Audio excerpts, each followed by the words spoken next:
All right, can you state your name and age, please? Marlene, age 50. Okay. Um, First question. What was it like growing up black in your neighborhood or school in the 1980s or 90s? So I grew up in the 80s and 90s, and growing up black was relatively fun. Most of the people that I grew up around were black, so I never really noticed any type of segregation or racism or anything like that until my adult life. Okay. Were there any events or experiences that made you aware of racism or inequality at a young age? Awareness only came from education, from things that happened in the past, but also of things that were happening in other areas of the country and the world. Okay. How did music, fashion, or media in the 80s or 90s influence how you saw yourself as a black person? Well, I grew up during the era of hip hop and rap music, which was pioneered during that time, so it made me very proud to be black at that time. Okay. And what did representation in TV, movies, or magazines look like for you growing up? Growing up, I didn't see too many young, black, dark-skinned girls with very curly, kinky hair. We typically saw blonde hair, blue-eyed whites, or light-skinned, straight-haired black girls. So it didn't make me feel very comfortable as far as society's stereotypical idea of beauty. So that did affect me growing up. Okay. Do you remember how people in your community reacted to the Rodney King beating or the LA riots in 1992? I don't recall people in my neighborhood reacting any particular way. We just reacted to what we saw on television, but the majority of the people that I grew around in my neighborhood were West Indian, Caribbean descent. They were immigrants, so they weren't necessarily African Americans that were subject to a lot of discrimination from the police that I know of. So it wasn't too much of an effect that I noticed. Okay.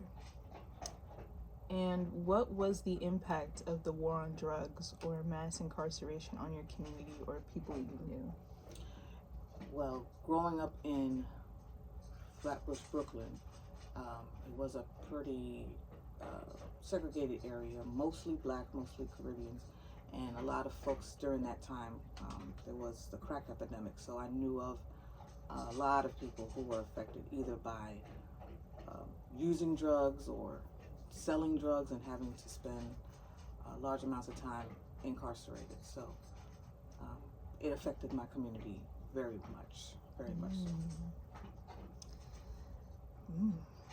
How did you feel when Barack Obama was elected president in 2008? I honestly felt proud because it showed that it is possible for an African American to become the president. But I also had mixed emotions because of the fact that he is not 100% black. And also because I didn't feel that he really was going to be able to do much for African Americans per se. I felt that he was just another politician doing what politicians do, working for other entities behind the scene. I see. All right, now we're going to go into family and community.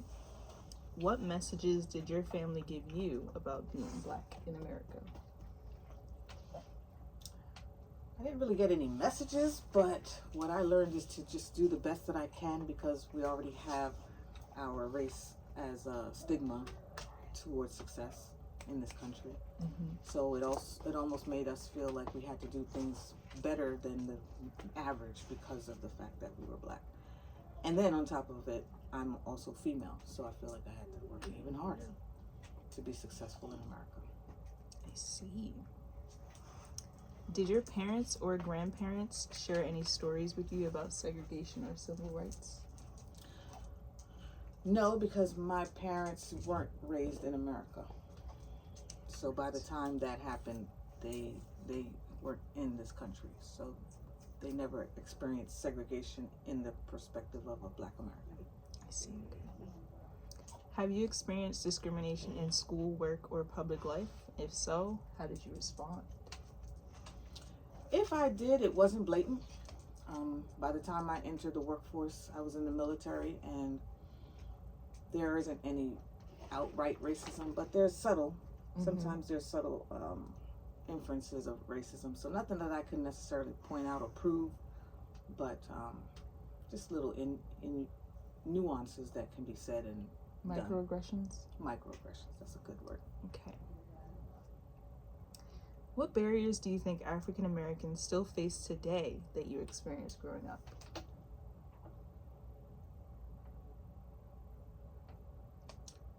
Stereotypes.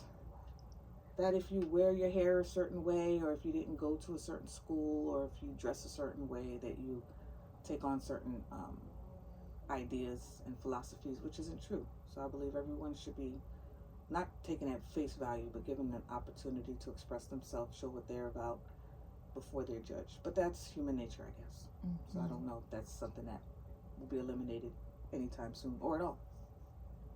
Good answer. All right, we're going to wrap this up with 3 final questions. What do you think has changed the most for African Americans in your lifetime?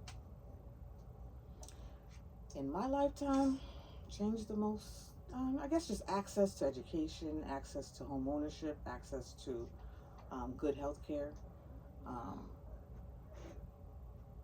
And I guess from an African American's perspective, just awareness of what's out there and the opportunities that are out there, and not feeling held back anymore. Although there are still obstacles, but just knowing that the possibilities are there is definitely an upgrade in our lifestyles. Okay. And what do you think hasn't changed enough? The underlying belief that one race is better than or smarter than another just because of someone's skin color. For as long as we've been showing that that's not true, people still have that mentality, and that's unfortunate. Nice. And last question. What would you want young people today to know about the struggles and progress you've seen? That a lot has changed over the last 50 years, 60 years, and a lot still needs to continue to change. So don't get complacent. Don't believe that everything's fine now just because racism isn't blatant and in your face. Like we said, there's microaggressions, and there's things that can still hold us back from a generational standpoint. So we have to be cognizant, we have to be responsible, and we have to take the necessary steps we can do on a daily basis as individuals and collectively to make sure that we all get what we need at the end of the day. Very nice.